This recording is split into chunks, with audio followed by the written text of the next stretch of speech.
Hello, everybody. Happy Monday, and we are live. I have a very special story I want to share with you guys. I just got off the phone with a really good friend of mine, and he happened to be in a slump. He just feels like nothing worked, nothing is going his way. He's working so hard, and he's feeling like he's not getting anywhere. Did this ever happen to you? Let's talk about that.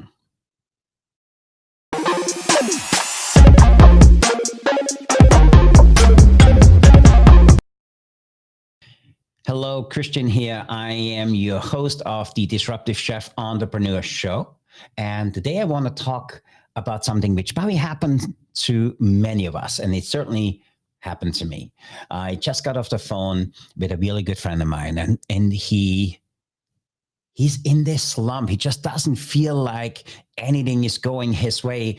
And the conversation I had with him today was very powerful because he said to me, Christian, have you ever looked at yourself in the mirror and wondered, why am I not further than I am right now? And that really hit home with me. He's not just a really good friend for almost 20 plus years. He's very good in what he does. He runs a very successful operation, has over 100 people working for him. He is with the organization over 30 years, and he does amazing work every time. But I want to talk about the conversation I just had with him, and hopefully that resonates with you. Because for me, we all are in this industry, not just because, good food and we love the thing. No, we are in this industry because we are called to be in this industry. Do you feel you called? Right on the bottom on the comments if you feel like you were called to this. For me, I fell in love with cooking through my grandma, and I'm curious to hear who in the description can tell me how they fell in love with this industry. For me, it was my grandma. My grandma was one of the most amazing people in my life. She had a huge impact on the way I not just looked at food, the way I looked at life, because she had this really innate ability to see the best in everything and everyone. And for me, she grew up in this house where she constantly had the fire going because she always had something cooking. If she made stock or if she made something else, she was always cooking. And when you came over, it was the most amazing meal. It was the simplest meal, but it was so amazing because she made it. And she didn't just make it because she had to, she made it because she wanted to. And there's a lot of power in that because there was so much love in every meal she made.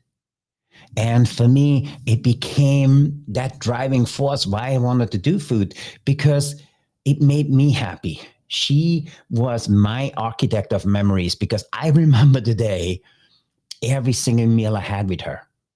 I remembered the stories she told. And for me, she made the most amazing Wiener Schnitzel. And when she made it and when I eat it today, I feel like she's sitting right beside me and she's telling me the stories on what it was like for her to grow up and how she liked cooking for all my siblings. I have 5 brothers, 5 sisters. She always cooked all the time. If you guys know my story, my mom passed away as I was 7, so I never really had the opportunity to meet her. And I really don't know anything about her. But for me, my grandmother's cooking was that instinct. Like, she was my mom. And she was amazingly, amazingly good at. And she was really lucky because she lived to 104, perfect health, just a really amazing human being. But for me, that's why I gotten into the industry. And a lot of my friends I met through the industry, they all gotten in for somewhat the same reasons, because they loved not just the industry, they loved creating memories for other people. And they also became the architects of memories for other people. And for me, it was just the most amazing, amazing experience. But also, reality of our industry is, and getting back to my conversation with my friend earlier today, is he just said, Christian, I work long hours. I have this constant pressure. And I sometimes feel like nobody really appreciates what I do. And if you call it burnout or whatever it is, but I feel he is in a place where we all need somebody to look out for us. I shared with him my story. We had this really special event for some military and political figures. We had this dinner of 5,000 we did at the Egg um, in Albany, New York. If people ever driven by the Egg, you know what I'm talking about. We had this dinner for 5,000 people, and we prepped and planned for months on this event. We had extra staff there. We got extra equipment there to really, execute on a really, really high level. And as it came time to do the dinner, if there's something which could go wrong, and I'm sure all of you chefs have been there, everything went wrong. The plates came in. We were 146 plates short. And this event is now almost 15, 20 years ago. And I still remember as it was yesterday, we were just about 150 plates short. And the way we served them, we had 6 centers of service. We served that large amount of group, that big group of people, make sure they gotten the food not just on time, that it was perfect, that it was hot, and it was delicious. And we ran through. It started out, we are short the plates. We go into one of the huts we were supposed to serve out of, and the facility there started construction. So one of our spaces was closed up. Nobody turned us about that. They had construction going on. We make it work. We bring out salads. As we start bringing some of the plates back, can anybody experience this what we did? We had it in a big, rolling tray full with the empty plates. They hit a lip. This whole thing goes flying. And we lost almost 600 plates. So now we're sitting there. Those were the same plates we wanted to use for dessert.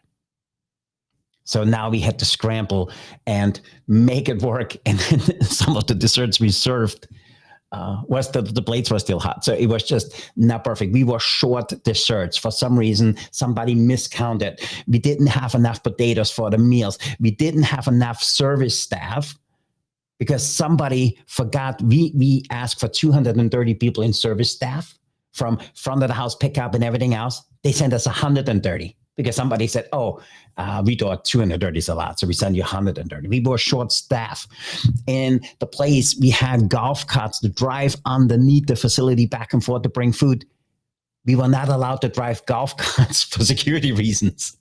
Whatever could go wrong went wrong on that event. And for me, I was in that position because as we drive back to the hotel, for me, I was, how can it be? Was it me? Did I not plan enough? Did I not follow up enough? We didn't have enough meetings? Why were there so many things falling apart and so many things going wrong? It was also a very high pressure event, not just for us, it was for everybody involved. And it was one of those events where we executed. The guest, a lot of them never had any experience. They didn't know what was going on. But the client came back afterwards and said, what was the noise with the plates? How come the plates were warm for desserts? It was one of those things where you gotten into your car driving home saying, maybe this is not for me. Did that ever happen to you? I certainly been there. And then for me, I also told him about this job I had, and I absolutely loved what I did. I just didn't like it, who I did it for. And for me, I had this really prestigious job, and we worked so hard and we did so many amazing things. We, increased our revenue, over 300 million. We added almost 160 new clients that year. It never felt right. Have you been there where you deep in your gut know that's not a good fit? I certainly been there. And it's hard to get out of that, because when you are in that space, you feel like there's just no window, there's no way out. And then we need to do it because we want to provide for our families. We want to make sure we are responsible in that way. For me, it was one of those moments where I said, I need to do something else. Do you feel deep within you, did you meant to do something else? Did you feel you want to serve in a greater way? I certainly felt. Did you feel like that when you work that hard, might as well work for myself? And when you are in that position because you're working so hard and you have that pressure on you, you feel like, why did I get in this industry?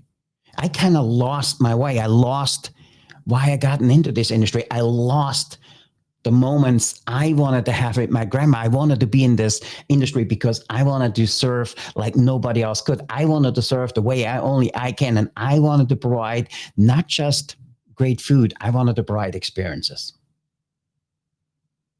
And for me, I was also in that job where financially it was a really good job. It had all the perks, a great bonus program, company car. It had all the perks. It was hard to walk away from that. And then my conversation with my friend today, we talked about how important it is to rekindle that flame, finding out why we want to do what we do, why we gotten into this industry. And for me, one of my mentors once told me, he said, it's really simple. Talk about what you're passionate about with somebody else. Talk to chefs which are as excited as you are. Join a group. And at the time, I joined the American Culinary Federation. Since I created my own culinary federation, we call it a Culinary Executive Mastermind, where we bring chefs together and we support each other in new endeavors. We give resources, we share ideas, we share thoughts, we give them what we can and what we would do in that position. And if you haven't had an opportunity to check out a mastermind, please write below in the comments. I send you a link. We would invite you for the first few months for free. Not only that, I encourage you to get a mentor, because for me, staying motivated was not just about providing great service and giving great feedback and bringing my people along. It was, what did I do for me? And you heard it's a lot. You need to have that work-life balance, which I personally don't think it exists. But you need to be careful on how you treat yourself. And working with my mentor, I realized that I talked worse to myself than to anybody else. So we need to be really careful. And I learned from him that we need to be very careful who we listen to and what we talk to ourselves about. And then for me, what really helped me, reading positive stuff 30 minutes a day. And I encourage you, if you are in this slump and you feel like there's no way out and you don't feel like you're being appreciated and you don't feel like whatever you do makes an impact, I encourage you to read 30 minutes in our field. Listen 30 minutes to somebody who inspires you. Listen 30 minutes a day to somebody who does what you want to do. And one of my mentors was exactly that. And he's still not just my mentor, he's also a very good friend of mine today. So that's really, really important. And being part of a group which supports you, because we all want to be with people which are like us.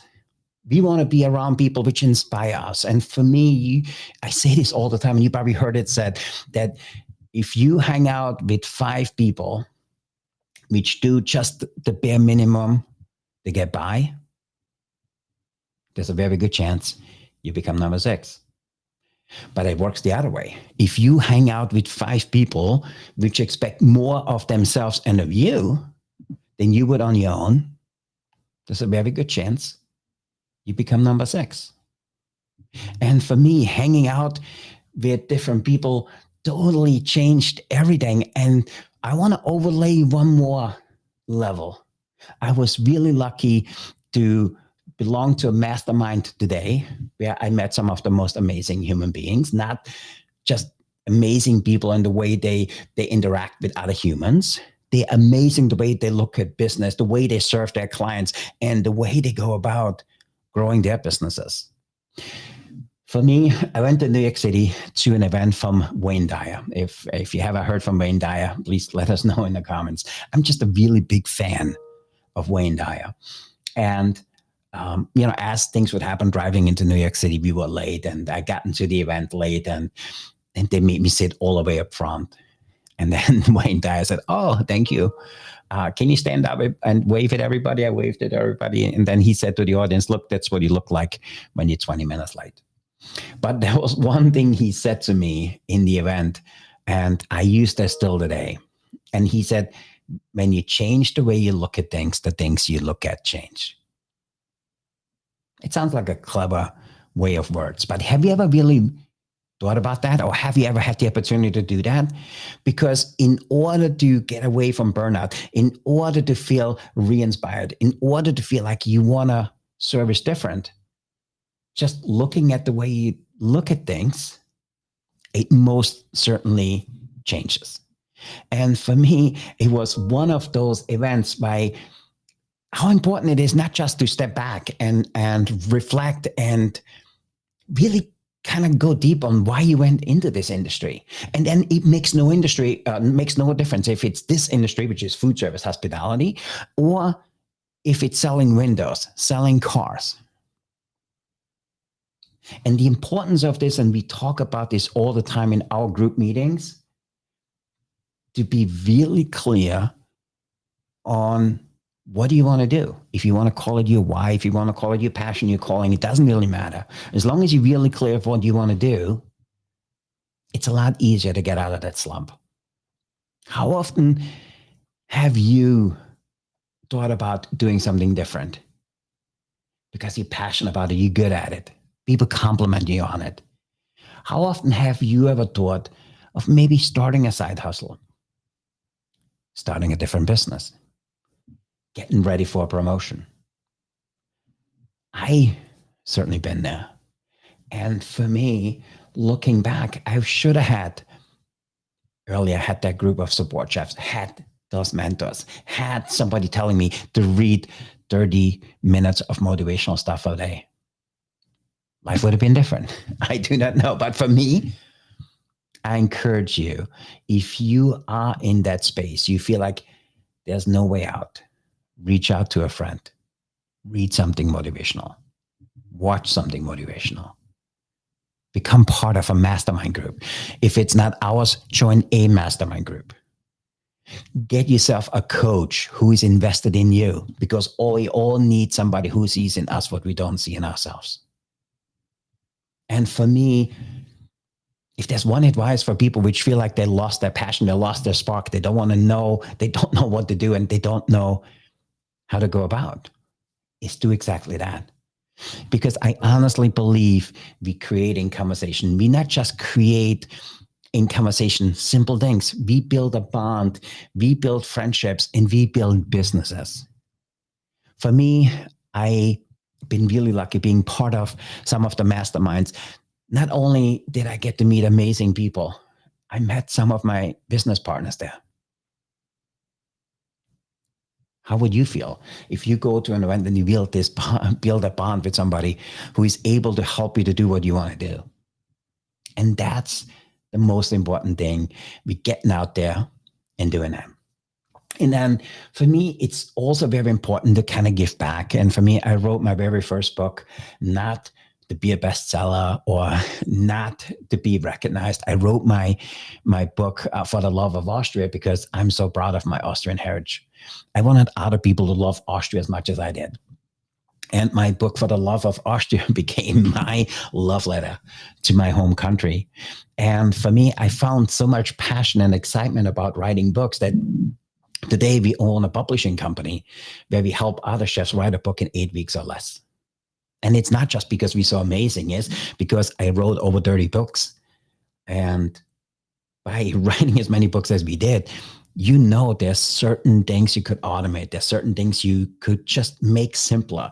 And we found a way that with I don't want to say little effort, but very little skill and very little time available, that if you wanted to, you could write a book in 8, 10, 12 weeks. And the reason we call it 8 weeks is because we have a few of our students write 4 books in 8 weeks.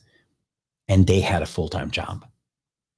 And that book can become your calling letter to a new career, to a new side hustle, to a new business. And maybe there's somebody reading that book who needs to know about what you have to share. How about you have somebody read that book, which is looking for a business partner like you? For me, a book is the single best way not just to get your message out. It's the single best way for you to become an expert in what you do. Not just in an expert what you do, is you let people look kind of behind the curtains on how you think, how you feel, how you look at whatever you want to do and what you're good at. And it doesn't need to be food. You can write a book about knitting. We had one of our students writing about crocheting. I had to Google it. I didn't even sure what it was. But you can write about anything you're passionate about. And I honestly believe it's not about the book. And we tell this our students all the time. It's not about the book. It's who you become writing that book. Because if you like to take shortcuts, you will never get that book done. If you don't have enough drive to commit an hour and a half a day, you will never get that book done. If you want to do it all by yourself, you will never get that book done. Or it takes you a very long time to get that book done. For me, I was lucky to write books for a larger organization, and our budget was $150,000 a book. Now we write books for a fraction of that cost. So for me, that's one of the things I discovered as I was in that slump. As I started to have conversation with people which thought different than I did, which had not just bigger ambition, but bigger expectations of me. I always use my kids as an example. If I look at my very first car I drove, my very first car was 8 years older than I was. Now my kids driving in much nicer car than I did as I was their age.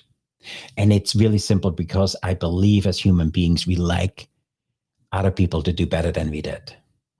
We like to do more for other people than we do for ourselves. Writing a book is an opportunity to kind of give back to you. One of our students wrote a book about living and cooking for type 2 diabetes. If you have that power of knowledge within you, that you could have amazing meals for type 2 diabetes, if you have that skill to teach somebody that, how about that person reading that book? You extend their life 3 years, 5 years, 10 years. How dare you not write that book? How dare you not sharing that information? How dare you not giving people the opportunity to learn from you? And that's what a book does. So for me, I encourage everybody, and became our goal, we would like to have 1 million chefs write a book through our program over the next 10 years. So if you're interested in writing a book, again, comment below. So getting back to my conversation with my friend this morning, as we started having these conversations, he was like, Christian, you know what? A lot of what we just spoke about made a lot of sense. And I appreciate you hearing me out and spend an hour with me. And just before I sat down here to go live for you on our weekly message, he sent me a text. And he said, Christian, you have no idea what you just done for me. I feel inspired. Not only do I feel inspired, I feel like I want to learn from where I am. I want to not just learn, I want to share with other people what I just went through. And the kindest thing he said was, Christian, don't ever lose that spark to share that conversation with others. And therefore, we had somebody lined up to interview, but I wanted to make sure, because this is still raw to me, and that's, brand new conversation he had with me. I wanted to make sure that I share this with you. So how can we move forward on this? For me, just remember what food is all about. It's, for us as chefs, we are not just cooks, we artists, and we all have passion in what we do. Hang out with somebody, call people, start a book, start a blog, do what we do here. Share your message on video, because all it takes is one person to hear this, which needs to hear it. And I honestly believe, and the student is ready, the teacher will appear. And if you can change somebody's life with a conversation, with a phone call, with a meal, with a book, with a podcast, it's all worth it. It's all worth it. So with that, hopefully you feel inspired. I hope you rediscovered that spark you had within you and why you went in this industry. And I invite you to join our community, check out our content, and see where we can partner with you. And if you haven't done so, please like our episodes. If you feel like there was value in what we share it with a friend or two which you feel needs to hear what we share with these weekly podcasts. And please go to the Disruptive Chef Club, which is our private community where we share the latest and greatest, where we test drive some of our new events. We just developed a new concept or a new program we call the Decisions by Design, because sometimes we forget how to make decisions with purpose. And I certainly did. And the reason we create this program is because I went through it.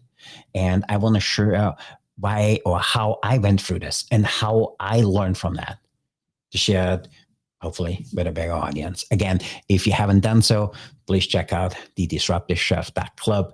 It's our private community. You will meet some amazing people there. With that, I want to say thank you for being here today. Thank you for checking out the Disruptive Chef Entrepreneur Podcast. I'm your host, Christian Fischer. Inspire the world.